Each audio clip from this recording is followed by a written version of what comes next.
pembahasan video kali ini kita akan membahas tentang pengetahuan dan ukuran kebenaran. Definisi pengetahuan secara etimologi, pengetahuan berasal dari kata dalam bahasa Inggris yaitu knowledge. Dalam Encyclopedia of Philosophy dijelaskan bahwa definisi pengetahuan adalah kepercayaan yang benar atau knowledge is justified through belief. Sedangkan secara terminologi ada beberapa definisi tentang pengetahuan. Menurut Dr. Andes Sidi Ghazalba, pengetahuan adalah yang diketahui atau hasil dari aksi kita sehingga kita tahu. Pekerjaan tahu tersebut adalah hasil dari kenal, sadar, mengerti, dan pandai. Pengetahuan itu adalah semua kepemilikan atau isi pikiran kita. Jadi intinya pengetahuan merupakan hasil proses dari usaha manusia untuk tahu. Dalam kamus filsafat dijelaskan bahwa pengetahuan atau knowledge adalah proses kehidupan yang diketahui manusia secara langsung dari kesadarannya sendiri. Dalam peristiwa ini, yang mengetahui atau subjek memiliki yang diketahui atau objek di dalam dirinya sendiri. Salah satu tokoh pragmatis yaitu John Dewey, dia tidak membedakan pengetahuan dengan kebenaran, jadi antara knowledge dengan truth. Jadi pengetahuan itu harus benar. Kalau misalkan tidak benar, maka itu adalah kontradiksi. Jenis pengetahuan.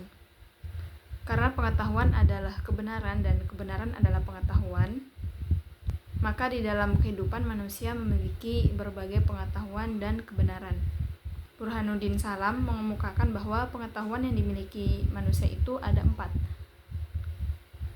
Pertama, pengetahuan biasa, yang dalam filsafat dikatakan dengan istilah common sense dan sering diartikan dengan good sense. Karena seseorang memiliki sesuatu di mana ia menerima secara baik. Misalnya, semua orang menyebut sesuatu itu merah karena memang itu merah. Benda itu panas karena memang dirasakan panas, dan sebagainya. Kedua, pengetahuan ilmu, yaitu ilmu yang dalam bahasa Inggris kita sebut dengan science. Dalam pengertian yang sempit, sains diartikan untuk menunjukkan ilmu pengetahuan alam yang sifatnya itu kuantitatif dan objektif. Ketiga, pengetahuan filsafat, yaitu pengetahuan yang diperoleh dari pemikiran yang bersifat kontemplatif dan spekulatif, di mana pengetahuan filsafat lebih menekankan pada universalitas dan kedalaman kajian tentang sesuatu. Kalau ilmu itu hanya pada satu bidang pengetahuan yang sempit, sedangkan filsafat membahas hal yang lebih luas dan mendalam. Filsafat biasanya memberikan pengetahuan yang reflektif dan kritis, sehingga ilmu yang tadinya kaku dan cenderung tertutup menjadi lebih longgar. Keempat, pengetahuan agama, yaitu pengetahuan yang hanya diperoleh dari Tuhan lewat utusannya. Pengetahuan agama bersifat mutlak dan wajib diyakini oleh para pemeluk agamanya masing-masing. Dalam pengetahuan agama, pengetahuan mengandung beberapa hal yang pokok, yaitu ajaran tentang berhubungan dengan Tuhan, yang biasa disebut dengan hubungan vertikal, dan cara berhubungan dengan sesama manusia, yang sering disebut dengan hubungan horizontal. Perbedaan pengetahuan dengan ilmu. Dari sejumlah pengertian yang ada, sering kita temukan kerancuan antara pengertian pengetahuan dan pengertian ilmu. Kedua kata tersebut dianggap memiliki persamaan arti. Bahkan ilmu dan pengetahuan terkadang dirangkum menjadi kata menjemuk yang mengandung arti tersendiri. Namun, jika kedua kata itu berdiri sendiri, akan tampak perbedaan antara keduanya. Dalam Kamus Besar Bahasa Indonesia, ilmu disamakan artinya dengan pengetahuan. Jadi, dalam KBBI, ilmu adalah pengetahuan. Dari asal katanya, kita dapat ketahui bahwa pengetahuan diambil dari kata dalam bahasa Inggris, yaitu knowledge. Sedangkan ilmu diambil dari kata science dan juga peralihan dari kata Arab. Rumusan lain datang dari Carlos yang menyatakan bahwa ilmu adalah proses yang membuat pengetahuan. Perbedaan antara ilmu dengan pengetahuan dapat ditelusuri dengan melihat perbedaan ciri-cirinya. Herbert Charles menyatakan bahwa ciri-ciri itu kalau ilmu berbeda dengan filsafat berdasarkan empiris, maka ilmu berbeda dari pengetahuan biasa karena ciri sistematisnya. Dari beberapa keterangan yang tadi kita bahas, dapat disimpulkan bahwa pada dasarnya pengetahuan berbeda dengan ilmu. Perbedaan itu terlihat dari sifat sistematik dan cara memperolehnya. Perbedaan tersebut menyangkut pengetahuan prailmiah atau pengetahuan biasa, sedangkan pengetahuan ilmiah dengan ilmu tidak mempunyai perbedaan yang berarti. Di Indonesia, pengetahuan disamakan artinya dengan ilmu.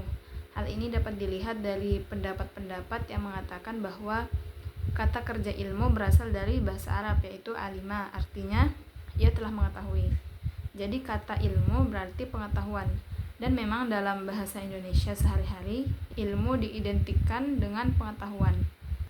Sehingga dapat kita simpulkan bahwa dalam bahasa Indonesia, pengetahuan dengan ilmu artinya bersinonim, sama. Sedangkan dalam arti material, keduanya mempunyai perbedaan. Pengetahuan berkembang dari rasa ingin tahu yang merupakan ciri khasnya manusia. Karena manusia adalah satu-satunya makhluk yang bisa mengembangkan pengetahuan secara sungguh-sungguh. Sedangkan binatang juga mempunyai pengetahuan. Namun pengetahuan binatang sebatas untuk kelangsungan hidupnya atau survival. Jadi manusia itu akan mengembangkan pengetahuannya untuk mengatasi kebutuhan-kebutuhan kelangsungan hidupnya. Hakikat pengetahuan. Pengetahuan pada dasarnya adalah keadaan mental atau mental state, di mana mengetahui sesuatu adalah menyusun pendapat tentang suatu objek, dengan kata lain menyusun gambaran tentang fakta yang ada di luar akal. Kemudian persoalannya adalah apakah gambaran itu sesuai dengan fakta atau tidak. Kemudian apakah gambaran itu benar, atau apakah gambaran itu dekat dengan kebenaran atau jauh dari kebenaran. Ada dua teori untuk mengetahui hakikat pengetahuan. Teori pertama yaitu realisme. Teori ini mempunyai pandangan realistis terhadap alam. Pengetahuan menurut realisme adalah gambaran yang sebenarnya dari apa yang ada dalam alam nyata atau fakta. Dengan demikian, realisme berpendapat bahwa pengetahuan adalah sesuatu yang benar dan tepat bila sesuai dengan kenyataan. Yang kedua yaitu teori idealisme. Ajaran idealisme menegaskan bahwa untuk mendapatkan pengetahuan yang benar-benar sesuai dengan kenyataan itu mustahil. Oleh karena itu, pengetahuan bagi seorang idealis hanya merupakan gambaran subjektif dan bukan gambaran objektif tentang realitas. Di sini subjektif dipandang sebagai suatu yang mengetahui, yaitu dari orang yang membuat gambaran tersebut. Karena itu, pengetahuan menurut teori ini tidak menggambarkan hakikat kebenaran. Yang diberikan pengetahuan hanyalah gambaran menurut pendapat atau penglihatan orang yang mengetahui. Sumber pengetahuan. Semua orang pasti mengakui memiliki pengetahuan. Persoalannya, dari mana pengetahuan itu diperoleh atau lewat apa pengetahuan kita dapat. Dari situ timbul pertanyaan bagaimana caranya kita memperoleh pengetahuan atau dari mana sumber pengetahuan kita. Nah, pengetahuan yang ada pada diri kita diperoleh dengan menggunakan berbagai alat yang merupakan sumber pengetahuan tersebut. Dalam hal ini ada beberapa pendapat tentang sumber pengetahuan. Yang pertama, empirisme. Kata ini berasal dari kata Yunani, yaitu empirikos, artinya pengalaman. Menurut aliran ini, manusia memperoleh pengetahuan melalui pengalamannya. Dan bila dikembalikan kepada kata Yunani tadi, pengalaman yang dimaksud adalah pengalaman indrawi, karena indera manusia menghubungkan manusia dengan hal-hal konkret material. David Hume, salah satu tokoh empirisme, mengatakan bahwa manusia tidak membawa pengetahuan bawaan dalam hidupnya. Jadi sumber pengetahuan itu adalah pengamatan. Pengamatan memberikan dua hal, yaitu kesan-kesan atau impressions dan pengertian-pengertian atau ide-ide atau ideas. Yang dimaksud dengan kesan-kesan adalah pengamatan langsung yang kita terima dari pengalaman, seperti merasakan tangan terbakar. Kemudian yang dimaksud dengan ide adalah gambaran tentang pengamatan yang samar-samar yang dihasilkan dengan merenungkan kembali atau terefleksikan dari kesan-kesan yang kita terima dari pengalaman.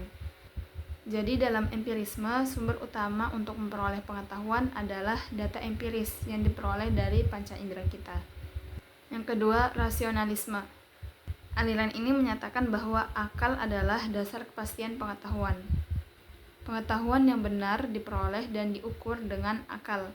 Manusia memperoleh pengetahuan melalui kegiatan menangkap objek. Aliran rasionalisme ini tidak mengingkari kegunaan indera dalam memperoleh pengetahuan, karena pengalaman indera diperlukan untuk merangsang akal dan memberikan bahan-bahan yang menyebabkan akal dapat bekerja. Tetapi sampainya manusia kepada kebenaran itu semata-mata karena akal. Jadi fungsi panca indera hanyalah untuk memperoleh data-data dari alam nyata, dan akallah yang menghubungkan data-data itu satu dengan yang lainnya. Yang ketiga, intuisi. Menurut Henry Bergson, intuisi adalah hasil dari evolusi pemahaman yang tertinggi. Kemampuan ini mirip dengan insting, tetapi berbeda dengan kesadaran dan kebebasannya. Dia juga mengatakan bahwa intuisi adalah suatu pengetahuan yang langsung, yang mutlak, dan bukan pengetahuan yang nisbi. Adapun perbedaan antara intuisi dalam filsafat barat dengan makrifah dalam Islam, kalau intuisi diperoleh lewat perenungan dan pemikiran yang konsisten, sedangkan dalam Islam makrifah diperoleh lewat perenungan dan penyinaran dari Tuhan. Kemudian yang keempat, wahyu. Wahyu adalah pengetahuan yang disampaikan oleh Allah kepada manusia lewat perantara para nabi. Pengetahuan dengan jalan ini merupakan kekhususan untuk para nabi. Jadi ini yang membedakan nabi dengan manusia-manusia lainnya. Karena pengetahuan itu memang ada pada saat manusia biasa tidak mampu mengusahakannya. Karena hal ini memang di luar kemampuan manusia. Dan bagi manusia, semua ajaran yang dibawa oleh nabi harus dibenarkan dan diterima. Sekian untuk video materi tentang definisi pengetahuan, hakikat, dan sumbernya.